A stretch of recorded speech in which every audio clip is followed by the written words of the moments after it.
ಗದಗ ಸಮೀಪದ ತಿಮ್ಮಾಪುರ ಗ್ರಾಮದ ಪ್ರಾಥಮಿಕ ಕೃಷಿ ಪತ್ತಿನ ಸಹಕಾರ ಸಂಘದ ಆವರಣದಲ್ಲಿ ಕರ್ನಾಟಕ ಸರ್ಕಾರ ಕೃಷಿ ಇಲಾಖೆಯಿಂದ ರಿಯಾಯಿತಿ ದರದಲ್ಲಿ ಕೊಡು ಮಾಡುವ ಹಿಂಗಾರು ಹಂಗಾಮಿನ ಬಿತ್ತನೆ ಬೀಜ ವಿತರಣೆಯನ್ನ ರೈತ ಸಂಘದ ಗದಗ ಜಿಲ್ಲಾ ಅಧ್ಯಕ್ಷ ಯಲ್ಲಪ್ಪ ಹೆಚ್ ಬಾಬರಿ ಅವರು ಕಡಲೆ ಬೀಜಗಳನ್ನು ರೈತರಿಗೆ ವಿತರಿಸುವ ಮೂಲಕ ಚಾಲನೆ ನೀಡಿದರು.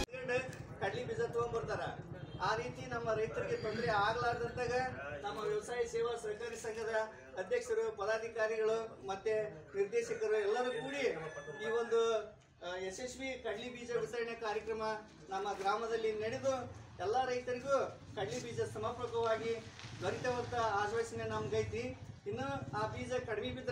ಈ ವೇಳೆ ಮಾತನಾಡಿದ ಅವರು, ರೈತರಿಗೆ ಸರ್ಕಾರ ಕೃಷಿ ಇಲಾಖೆಯಿಂದ ಅನೇಕ ಯೋಜನೆಗಳನ್ನು ರೂಪಿಸಿ ಜಾರಿಗೆ ತಂದಿದೆ.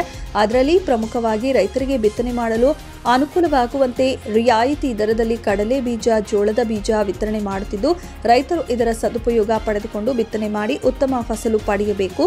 ಅಧಿಕಾರಿಗಳೊಡನೆ ಉತ್ತಮ ಒಡನಾಟ ಹಾಗೂ ಸಂಬಂಧವನ್ನ ಬೆಳೆಸಿಕೊಂಡು ಇಲಾಖೆಯಿಂದ ಬರುವಂತಹ ಅನೇಕ ಯೋಜನೆಗಳನ್ನು ತಾವು ಬಳಸಿಕೊಳ್ಳಬೇಕು ಎಂದು ಹೇಳಿದರು. ಈ ಸಂದರ್ಭದಲ್ಲಿ ಉಪಸ್ಥಿತರಿದ್ದ ಗದಗ ಬೆಟಗೇರಿ ರೈತ ಸಂಪರ್ಕ ಕೇಂದ್ರದ ಕೃಷಿ ಅಧಿಕಾರಿ ರಮೇಶ್ ಜತ್ತಿ ಮಾತನಾಡಿ, ಹಿಂಗಾರು ಹಂಗಾಮಿನ ಈಗ ತಾನೇ ಪ್ರಾರಂಭವಾಗುತ್ತಿದ್ದು, ರೈತರು ತಮ್ಮ ಭೂಮಿಯನ್ನ ಉಳುಮೆ ಮಾಡಿ ಸಂಪೂರ್ಣವಾಗಿ ತೇವಾಂಶಗೊಂಡ ನಂತರ ಬೀಜಗಳನ್ನು ಬೀಜೋಪಚಾರ ಮಾಡಿ ಬಿತ್ತನೆ ಕಾರ್ಯ ಕೈಗೊಳ್ಳುವುದರಿಂದ ಹೆಚ್ಚು ಇಳುವರಿ ಪಡೆಯಲು ಸಾಧ್ಯವಾಗುತ್ತದೆ ಎಂದು ಹೇಳಿದರು.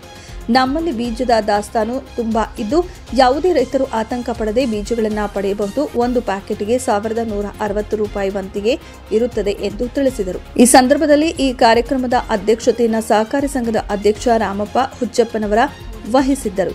ಶರಣಪ್ಪ ಜೋಗಿನ, ಕುಬೇರಗೌಡ ಪಾಟೀಲ್, ಮಲ್ಲಿಕಾರ್ಜುನ ಇದ್ಲಿ, ಭೀಮಪ್ಪ ರಾಮಚಿ, ಬಾಳಪ್ಪ ಗಂಗರಾತ್ರಿ, ಫಕೀರಪ್ಪ ಜೋಗಿನ, ರಾಮಪ್ಪ ಗುಂಡ್ಲನೂರ, ರಾಮಣ್ಣ ಕಂಕೇರಿ, ಸುರೇಶ ಗುಡ್ಡಪ್ಪನವರ, ಬಸವರಾಜ ಯತ್ನಟ್ಟಿ, ರಾಮಣ್ಣ ಗುಡ್ಲನೂರ, ವೆಂಕಟೇಶ ಪೂಜಾರ, ಮಂಜುನಾಥ್ ತುಪ್ಪದ, ರಾಮಣ್ಣ ಖಂಡ್ರೆ ಹಾಗೂ ಅನೇಕ ರೈತರು ಪಾಲ್ಗೊಂಡಿದ್ದರು. 9 ಲೈವ್ ನ್ಯೂಸ್ ಗದಗ.